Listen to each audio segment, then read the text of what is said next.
அஸ்ஸலாமு அலைக்கும் வரஹமத்துல்லாஹி வரகாத்துஹு. பிஸ்மில்லாஹிர் ரஹ்மானிர் ரஹீம்.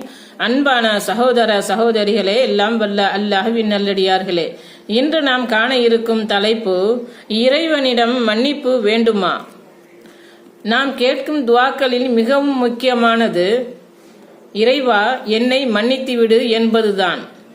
இதை சிறியவர் முதல் பெரியவர் வரை, ஏழை முதல் பணக்காரர் வரை, எந்த பாகுபாடுமின்றி அனைவரும் கேட்டாக வேண்டும்.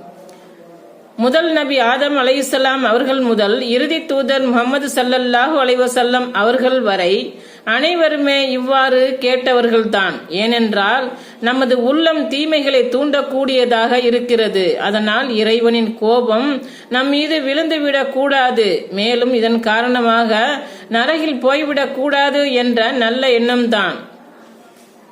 ஆதமுடைய மகன் ஒவ்வொருவரும் பகலிலும் இரவிலும் தவறிழைக்கின்றனர்.